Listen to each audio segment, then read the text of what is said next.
It's early morning in Sacramento. Police dig into soft soil behind a quiet Victorian home. The first shovel hits something solid. A shoe. Then a bone. Then another. Neighbors watch in disbelief. This house belonged to a sweet elderly woman. She baked cookies. She helped the poor. She ran a boarding home for vulnerable women. One of them was Ruth Monroe. She vanished without a trace. And the woman everyone trusted? She was standing right there, smiling. But what happened next shocked everyone. Sacramento, California. Late 1980s. The home sits on F Street. White paint. Lace curtains. A warm smile at the door. Dorothea Puente is in her 60s. Soft-spoken. Motherly. She runs a boarding house for elderly and disabled women. Women with no families. Women living on government assistance. One of them is Ruth Monroe. A quiet woman. Frail. She moves in hoping for safety. For stability. But months later Ruth is gone. Puente tells officials Ruth moved out. No one questions it. Because Dorothea doesn't look like a killer. We post daily, subscribe so you never miss a case. Ruth Monroe had learned how to live quietly. Too quietly. She was the kind of woman people overlooked in grocery lines and waiting rooms. Mid-50s. Frail health. Soft voice. Years of instability had taught her not to take up space. When Ruth arrived at the boarding house on F Street, it felt like a second chance. The house smelled of cooked meals and old furniture. Wind chimes clicked gently on the porch. And at the door stood Dorothea Puente, smiling wide, arms open. Dorothea spoke slowly, kindly. She called Ruth sweetheart. Said she specialized in helping women get back on their feet. No pressure. No judgment. For Ruth that mattered. She had nowhere else to go. Dorothea helped her settle in. Handled her paperwork. Offered to manage her welfare checks so nothing got lost. It sounded responsible. Helpful. Safe. Other residents came and went through the halls.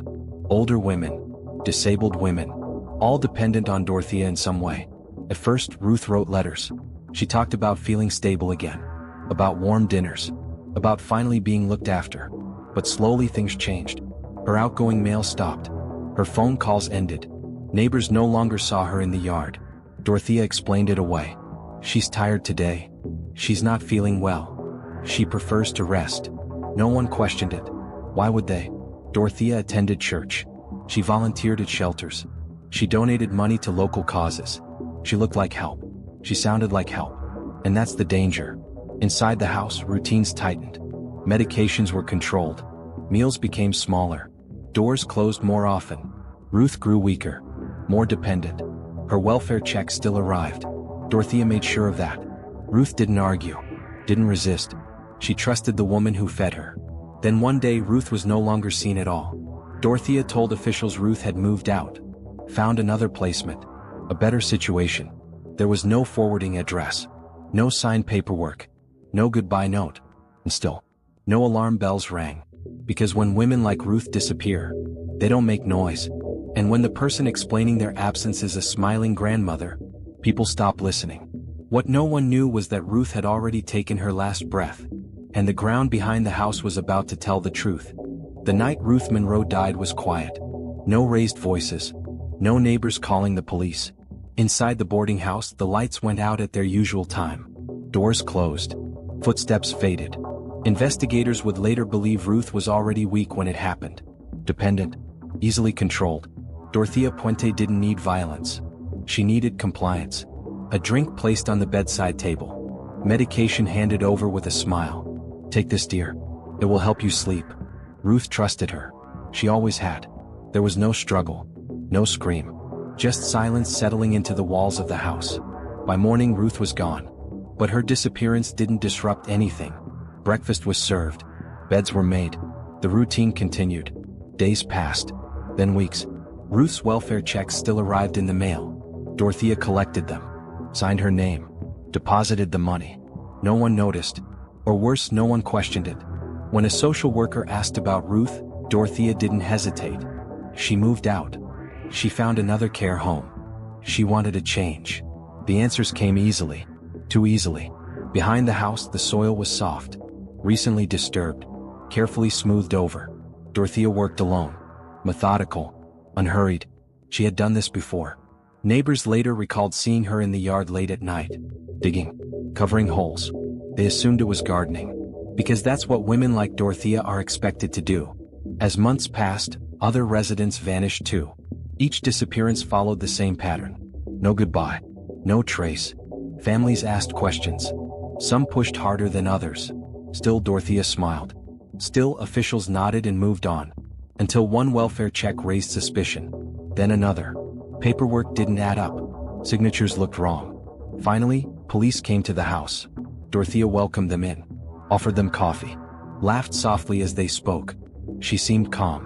Almost amused. When officers asked to search the backyard, her expression changed for just a second. A flicker. Gone as quickly as it appeared. The first shovel went into the dirt.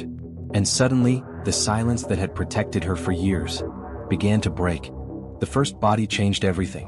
What had started as a routine fraud check instantly became a homicide scene. Officers stopped digging. Called for backup. Then forensics.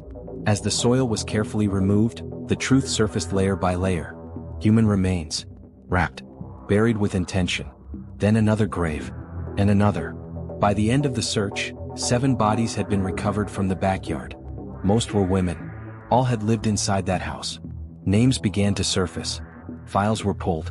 Missing person reports that never went anywhere were suddenly connected. Ruth Monroe's name appeared again. This time with finality. Detectives reconstructed timelines. Each victim moved in.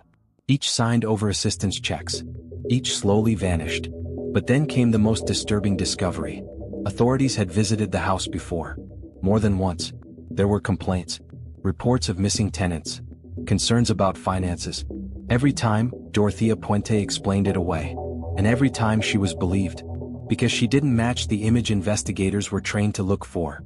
Male serial killers leave chaos. Female serial killers leave paperwork. Checks cashed.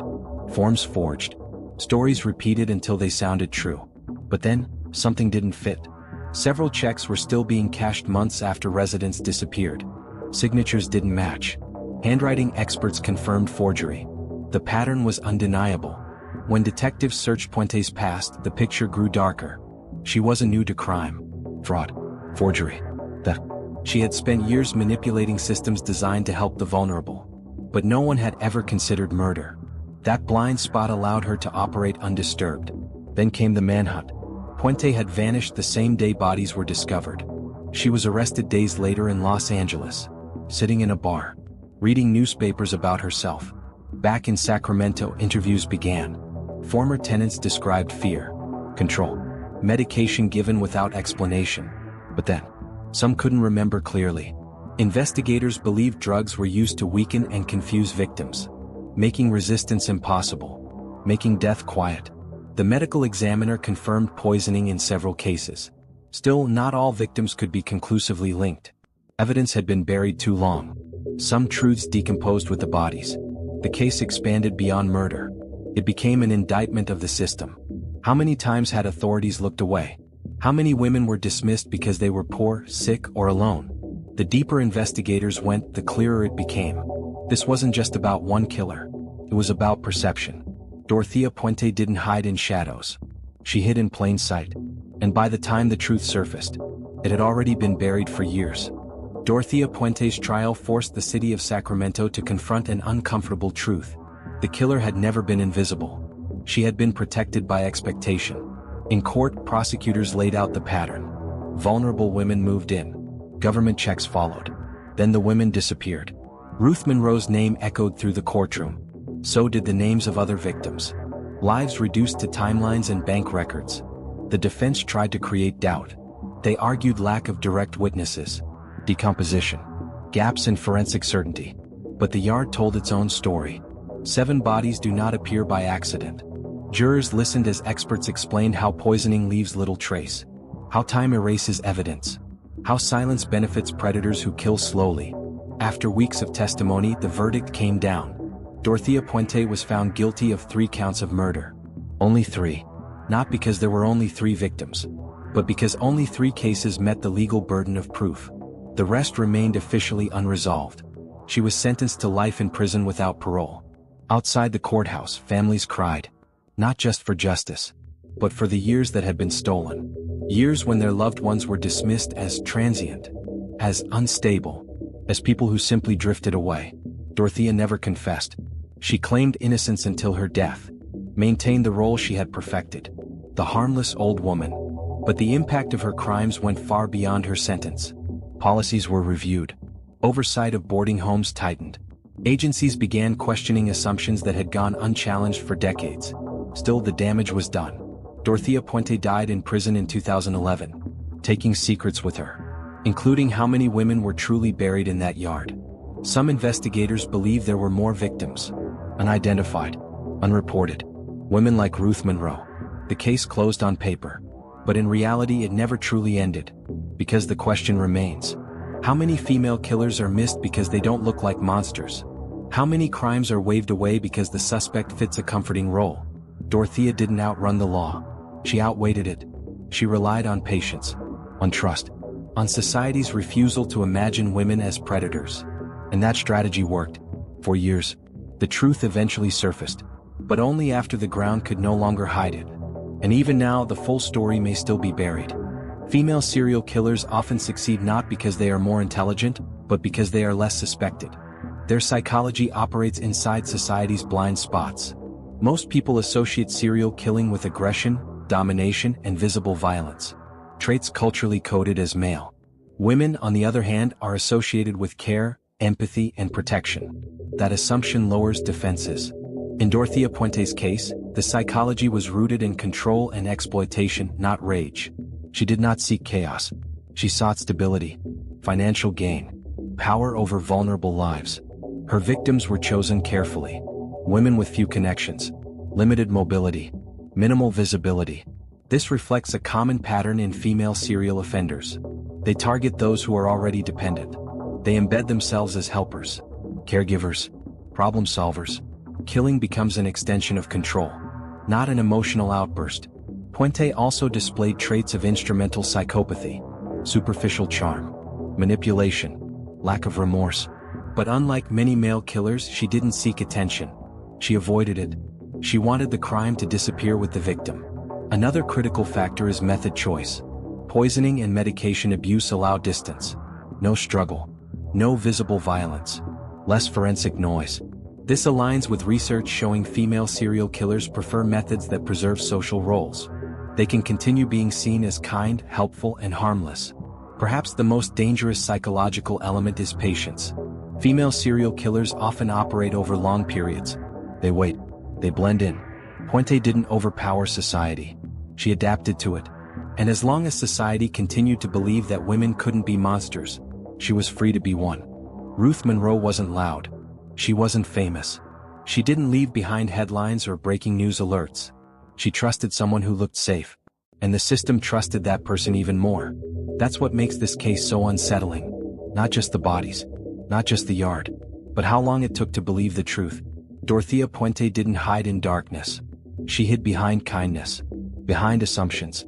Behind the idea that some people simply aren't capable of evil. And that idea cost lives.